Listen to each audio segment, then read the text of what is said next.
I wasn't supposed to find the phone in my husband's car.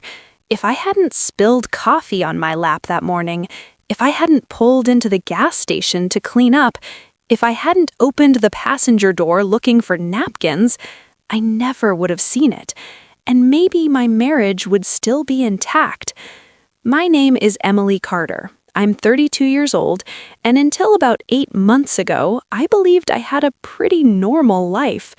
I live in a quiet suburb outside Columbus, Ohio, the kind of place where neighbors wave when they drive by, and everyone pretends the HOA meetings aren't secretly the highlight of their month. I worked as a dental hygienist 3 days a week. My husband, Daniel, worked in sales for a logistics company. We'd been married for 6 years, together for almost 9. From the outside, we looked solid. The kind of couple people point to and say, see, marriage can actually work. We had routines. Sunday mornings meant pancakes. Daniel always burned the first batch because he insisted the pan needed to warm up properly, which was his polite way of saying he forgot to flip them in time. Wednesday nights were takeout nights because neither of us wanted to cook after work. And every Friday evening, Daniel would pull into the driveway with that tired half smile and say, "We survived another week." It wasn't flashy, but it felt safe. At least, that's what I thought. Looking back now, I can see the small things I ignored, the little cracks. You know how when you watch a movie a second time, suddenly all the clues are obvious? That's what my life feels like now. At the time, though, those clues were just background noise. Daniel started working later. At first, it made sense. His company was expanding, more clients meant more hours. But then the late nights turned into strange habits. He began guarding his phone, and I don't mean the normal, casual privacy everyone deserves. I mean the kind where the screen flips face down the second you walk into the room, where text notifications disappear before you can even see the contact name, where someone suddenly takes their phone with them to the bathroom every single time. The first time I noticed it, I laughed. Planning a surprise party or something? I teased one evening when he snatched his phone off the kitchen counter. Daniel grinned. "You'll have to wait and see." At the time, it sounded playful. Now it just echoes differently in my head. Then there were the work trips. Daniel had always traveled occasionally, but suddenly they became more frequent. Chicago, Nashville, Denver, always short trips, 1 or 2 nights. Just client meetings, he'd say, while tossing a suit into his carry-on, and I believed him. Because when you love someone, trusting them doesn't feel like a decision, it just feels natural. Still, something small inside me had started whispering, not loudly, just enough to make me pause sometimes when he left the room with his phone, enough to notice the way he smiled at texts he didn't show me, enough to feel a flicker of unease when unfamiliar charges appeared on our credit card statement, restaurants I didn't recognize, a hotel once in a city he wasn't supposed to be visiting. When I asked, he explained everything easily. Too easily. "Oh, that was a client dinner." "The hotel charge? Our booking system glitched, so I paid and they reimbursed me." Every explanation came fast, smooth, like he'd already practiced it. And maybe that's when the first real doubt appeared. But doubt is uncomfortable, so most of us do something interesting when we feel it. We bury it. We tell ourselves we're imagining things. That's exactly what I did. Until the morning, everything fell apart. It was a Tuesday in early October, cold enough that the air had that sharp autumn smell when you stepped outside. Daniel had already left for work. My car was in the shop, so I grabbed his keys off the hook by the door and drove his SUV to my shift at the dental clinic.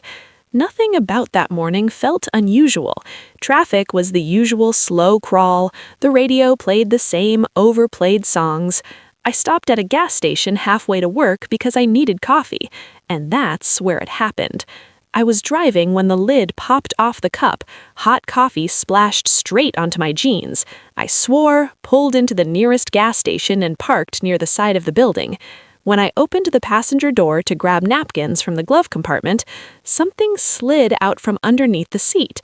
At first, I thought it was just an old phone, maybe Daniel had replaced months ago. It landed upside down on the pavement with a dull plastic clack. Black case, no cracks, still powered on. I picked it up, brushed off a little gravel, and stared at it for a second. And right away, something felt wrong. Because this wasn't an old phone. It was newer than the one Daniel carried every day. Before I tell you what happened when I unlocked that phone, I'm curious about something. What time is it where you're watching this right now? And where in the world are you listening from? I always find it strange how stories like this travel so far beyond the moment they started. Anyway, back to the phone. The screen lit up the second I pressed the power button. No passcode, just a swipe. And the moment the messages appeared, my stomach dropped. Because the contact at the top of the screen wasn't saved as a name, it was saved as one single letter, L. And the preview of the newest message said something that made my hands start shaking. Did she suspect anything yet? My eyes stayed locked on the screen. For a second, my brain refused to process what I was reading. Did she suspect anything yet? The message preview sat there quietly, like it was the most normal sentence in the world, but it wasn't. My fingers suddenly felt numb around the phone. I glanced around the gas station parking lot like someone might somehow be watching me, like I had just uncovered something I wasn't supposed to see. Cars pulled in and out of the pumps. Someone walked past carrying a soda and a bag of chips. The world kept moving, but inside my chest, everything had stopped. I looked back down on the screen. There were dozens of unread messages under that conversation with Elle. My heart started beating faster. That small voice in my head whispered something I didn't want to hear. Don't open it, because once you know the truth, you can't unknow it. But my thumb had already tapped the conversation. The thread opened instantly, and the first thing I noticed was the timestamps. They went back months, not weeks, not days, months. My throat tightened. I scrolled up slowly, trying to make sense of what I was seeing. At first, the messages looked normal, casual, almost boring. L, did you tell her about the trip yet? Daniel, not yet. I'll say it's another work meeting. My stomach twisted. The Denver trip, 2 weeks ago. The one where Daniel called me from his hotel room and told me he missed me. I kept reading.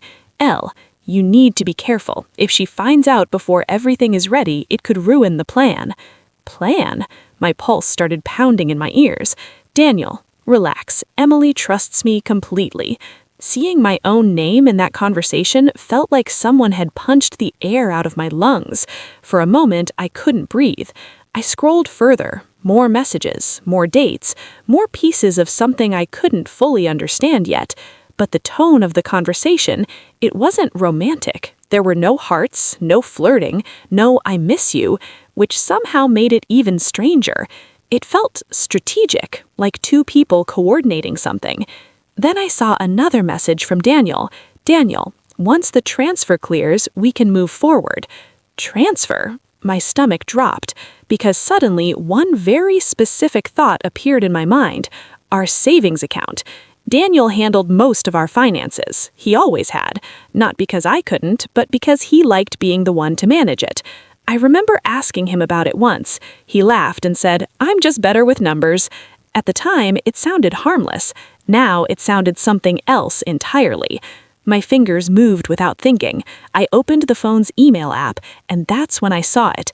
And login confirmation for an online banking account, not our joint account, a completely different one, an account under Daniel's name only. And the subject line of the email said something that made my heart slam against my ribs.